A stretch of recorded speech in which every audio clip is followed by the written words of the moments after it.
Hello students. तो आज हम +1 क्लास की केमिस्ट्री का वो 4th चैप्टर था जो हमारा chemical bonding and molecular structure, उसी चैप्टर को आगे कंटिन्यू करने जा रहे हैं। आज हम बॉन्ड पैरामीटर्स के बारे में पढ़ेंगे। तो covalent bond are characterized by certain parameters such as bond length, bond angle and bond energy. 3 types के हमारे पास होता है बॉन्ड लेंथ के बारे में, बॉन्ड एंगल के बारे में और बॉन्ड एनर्जी। इन तीनों के बारे में हम डिटेल में पढ़ेंगे। फर्स्टली आज हम बॉन्ड लेंथ के बारे में पढ़ेंगे। तो देखो बॉन्ड लेंथ क्या होता है। Bond length is defined as the average distance between the centre of the two nuclei of two bonded atom in a molecule. जैसे देख लो, एक मेरे पास ये है, एक ये वाला एटम है, इनके सेंटर से लेके दूसरे सेंटर तक, मतलब कि ये पूरा एक डायमीटर हो गया ना, यहाँ से लेके यहाँ तक, इसकी सेंटर से लेके आउटर मोस्ट तक क्या हो गया, इसकी रेडियस, आगे इसकी रेडियस। तो ये कंप्लीट रेडियस होगी एक एटम की, ए बी एटम की। ठीक है, ए एटम मान लो इसको बी, तो ये आर ए रेडियस होगी, ये आर बी रेडियस होगी। तो बॉन्ड लेंथ किसको बोलते हैं, कह रहे एवरेज डिस्टेंस। एवरेज मतलब दोनों की average distance between the centre of the nuclei, centre of nuclei से लेके ऑफ टू बॉन्डेड एटम्स, दोनों के बॉन्ड एटम्स बना रहे हैं मॉलिक्यूल के अंदर। ठीक है, तो कह रहे उसको बाद इसके किस चीज़ से मेजर कर सकते हैं हम, स्पेक्ट्रोस्कोपिक, एक्सरे डायफ्रैक्शन और इलेक्ट्रो डायफ्रैक्शन टेक्निक्स के द्वारा हम इसको क्या कर सकते हैं, मेजर कर सकते हैं।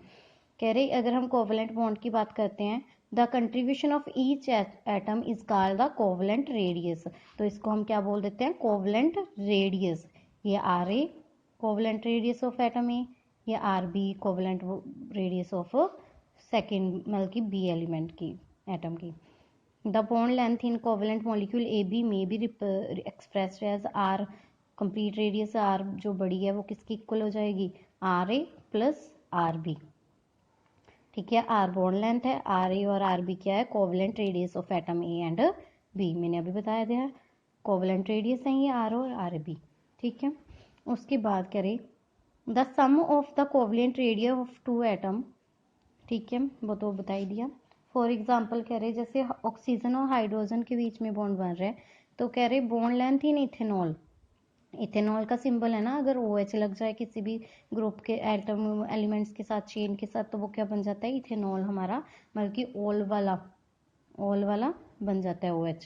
सम ऑफ कोवलेंट रेडियस हाइड्रोजन, देखो क्या होगा, O और H होगा अगर एलिमेंट, तो एक ऑक्सीजन का एटम होगा, मान लो जैसे ये है, एक ऑक्सीजन का एटम, एक हाइड्रोजन का एटम। ठीक है, तो उनके बीच की रेडियस कितनी होगी, कह रहे इसकी जैसे 37 और सेकंड की 74, तो इज इक्वल टू क्या आ गया, 111 पिकोमीटर। ठीक है, इसे हम एंगस्ट्रॉन में लिख सकते हैं यूनिट में, और पिकोमीटर में भी बता सकते हैं। क्लियर है बेटा।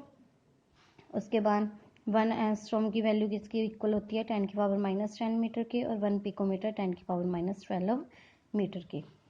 उसके बाद है हमारे पास क्या कह रहे, उसके बाद वंडरवॉल फोर्सेस के बारे में पढ़ेंगे। क्या वंडरवॉल फोर्सेस क्या होती है हमारे पास, which include valence shell in a non bonded situation. Van der Waals forces radius is 1/2 of the distance between two similar adjacent atom belonging to two nearest neighboring molecule of the same distance same substance in the solid state. और solid state में होनी चाहिए, कह रहे दोनों क्या हो, similar adjacent atom हो। सिमिलर एडजेसेंट मीन्स इकट्ठे, एक जैसे एटम इकट्ठे हों दो, तो कह रहे दोनों के बीच की जो सब्सटेंस को, सॉलिड सब्सटेंस को, जैसे ये फिगर दिखाई गई है हमें, ये देखो जैसे ये है ना, और एक ये हमारे पास, इसमें कोवलेंट रेडियस दिखाई गई है और इसमें वंडरवॉल फोर्सेस दिखाई गई हैं। ठीक है, रेडियस वंडरवॉल रेडियस। तो कोवलेंट के लिए क्या बोलते हैं, जैसे इसकी बात की गई है, तो कह रहे इन दोनों की रेडियस यहाँ से लेके ये वाला और यहाँ से लेके यहाँ तक, मतलब कि इस सेंटर से लेके इसके सेंटर तक, दोनों एटम के सेंटर्स के लेके कितनी वैल्यू है इसकी, 198।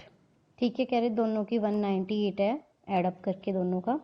तो कैसे निकालने का फॉर्मूला क्या है, कह रहे डिवाइडेड बाई 2 करके हाफ कर देते हैं। ये देखो अभी हमने पढ़ा है 1/2 of the distance between, half है, तो कोवलेंट रेडियस निकालने के लिए क्या कर देंगे हम, दोनों के जो हमारे पास एडअप होगा डिवाइड बाई 2, तो हमारी क्या निकल आएगी, कोवलेंट रेडियस।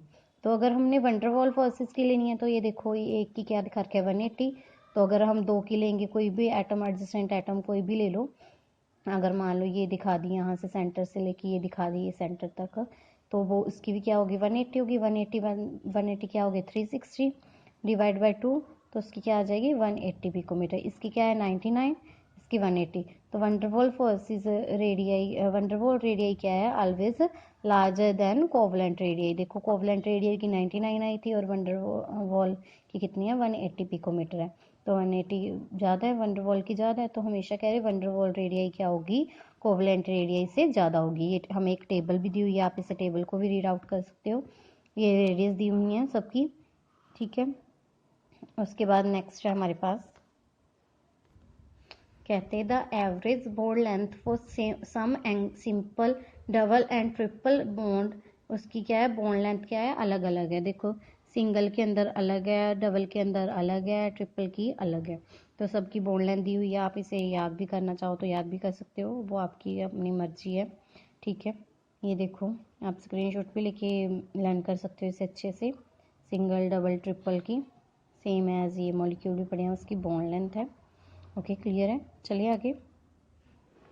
तो आगे क्या है फैक्टर अफेक्टिंग बॉन्ड लेंथ, कौन कौन से जो अफेक्ट करते हैं बॉन्ड लेंथ को, फैक्टर्स, उसके बारे में पढ़ेंगे। फर्स्ट है बॉन्ड मल्टीप्लिसिटी, सेकंड है size of atom. First bond multiplicity में क्या होता है, जितना ज़्यादा हमारे पास क्या होते रहेंगे बॉन्ड इंक्रीज होते जाएंगे, bond length decrease with increase in bond multiplicity. अगर बॉन्ड क्या होंगे ज़्यादा होते जाएंगे उतनी बॉन्ड लेंथ क्या होती जाएगी कम होती जाएगी। मतलब कि इसमें देखो ट्रिपल बॉन्ड है तो इसमें क्या होगी सबसे कम बॉन्ड लेंथ होगी, डबल में उससे ज़्यादा होगी, सिंगल में सबसे ज़्यादा होगी, ठीक है। तो ऐसे नाइट्रोजन का है, सेम ऑक्सीजन का है। आप देख सकते हो कि अगर ज़्यादा बॉन्ड है ट्रिपल बॉन्ड है तो उसमें क्या होगी सबसे कम बॉन्ड लेंथ होगी, क्योंकि देखो ज़्यादा फोर्स 3 बॉन्ड बन रहे हैं तो ज़्यादा फोर्स होगी तो वो उसे क्या करके रखेगा क्लोज रखेगा ना ऐसे। अगर एक बॉन्ड है तो उसके अंदर कम फोर्स लग रही है, दूर दूर पड़े हैं। अगर दो लगा दूँ मैं, 2 रस्सियों से खींच, मान लो कोई भी रस्सी से खींच रहे हैं हम किसी को, अगर एक रस्सी से खींच रहे हैं तो वो धीरे धीरे आएगा। अगर हम 2 रस्सियों से पकड़ के खींच रहे हैं उसे तो वो थोड़ा जल्दी आ जाएगा, है ना। उसके अंदर ज़्यादा फोर्स होगी, अगर फोर्स होगी तो क्या होगा उसकी जो लेंथ है वो कम हो जाएगी। अगर ट्रिपल बॉन्ड होगा तो उसकी बॉन्ड लेंथ है जो और भी कम हो जाएगी, ठीक है। वही केस है इसके अंदर। ऐसे सेम क्या है साइज ऑफ एटम, साइज कैसे होगा कह रहे the bond length increase with increase in size. अगर मान लो हमें ये तो पता ही है, अगर ये छोटा सा सर्कल है एक बड़ा सर्कल है, अगर बड़ा सर्कल है उसकी क्या होगी रेडियस भी बड़ी होगी। ऐसे सेम ये वाली छोटा रेडियस होगा तो उसकी रेडियस कम होगी। तो सेम वही साइज ऑफ एटम बोला है, बॉन्ड लेंथ है जो लेंथ क्या होती है बीच में सेंटर से हम काउंट करते हैं, सेंटर से bond length increase with increase in of atom. जैसे जैसे बॉन्ड लेंथ बढ़ेगी, जैसे जैसे साइज बढ़ेगा वैसे ही क्या होगी बॉन्ड लेंथ बढ़ेगी, ठीक है। जैसे ये दिया हुआ है केस हमें। Okay thank you.